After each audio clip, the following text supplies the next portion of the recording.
And so began Denis Villeneuve's movie, Dune.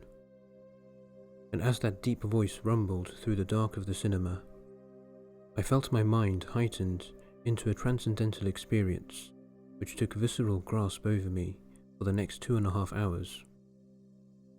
I shall speak more of the movie Dune, and what inspirations and openings came over me therein at a later date. But for this video, I seek to focus on that quote which first broke through the primordial silence. Dreams are messages from the deep.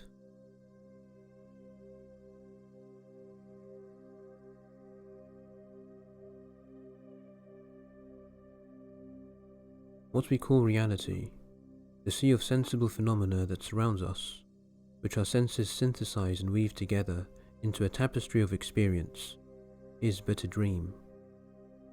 It is not unreal, but neither is it real in the fullest sense. The dream, the totality of our consciousness, lives, experience, and the world and cosmos itself, is as the foam of the sea, images which ever arise from an ineffable ground, and as evanescent come, do evanescent go, and fit and flitter in infinitesimal moments, which nigh slip through the membrane of conscious experience. The reality from which the dream emerges, and into which submerges, from whence it has come, and whither it goes, is the ground of being, being itself, being in its naked, sheer, utter, infinite, and absolute aspect. It is the absolute, God, the infinite, the mystery, that which ever transcends the high grasp of our vision, and lies ever beyond the endless shores of thought and imagination. It is the soundless deep, the abysmal darkness. It admits no delimitation, no sight or thought or sound, no quality, no description. Consciousness will never touch it, but consciousness is burst forth from its abysmal depths, and the cosmos is born from its effulgence. It is dark not because it is dead and inert, but because it is too bright to ever be seen, and so lies ever hidden and unknown. The dream is consciousness, and the deep is its unconscious ground. It is as the silence in which all sound speaks, or the emptiness which spaces fill. It is the infinity in which all horizons drown. And dreams are messages from that deep. Amidst the dark folds of the abysmal depths of the primordial unconsciousness, consciousness comes thus fulgurating forth. In the ancient Arabic tongue, the deep is termed al-ghaib, the unseen deep structure of reality which lies hidden behind the surface appearance of phenomenal multiplicity, and which structures and shapes it, and from which it emanates.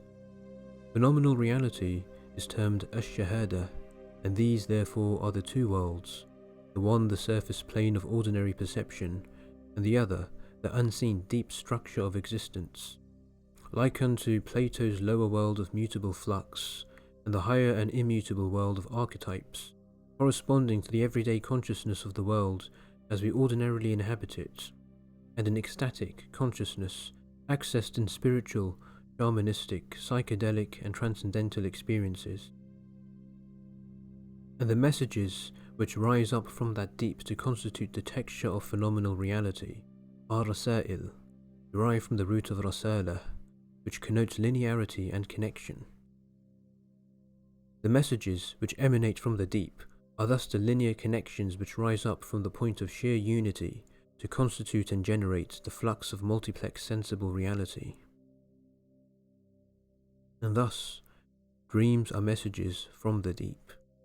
The dream of phenomenal reality, of flux and emanation, rising from the abysmal absolute, and consciousness spiraling forth from the depths of unconsciousness. Yet, reality is not an irreconcilable duality, and the surface of flux and phenomenal becoming is not inseparably rendered from the deep of noumenal being. But the two are rather in continuum, the surface rising in connection, communion, and communication with the deep, in linear tenuous connections which subtend and expand throughout the lattice of existence. The poet, shaman, mystic, philosopher and sage, do thereby pierce through the shallows of conscious experience and delve into the deep, who in ecstatic communion with the Absolute are inspired in visions and dreams of the mystical truths which transcend the grasp of ordinary perception. And thus the saying, "Dreams are messages from the deep," is not only a map of reality, but it is a diagram of the self. It itself is a message, rising up from the depths of our consciousness, speaking unto us through the forms of art and cinema and popular culture, delivering unto us a glimpse that reality is not what it seems.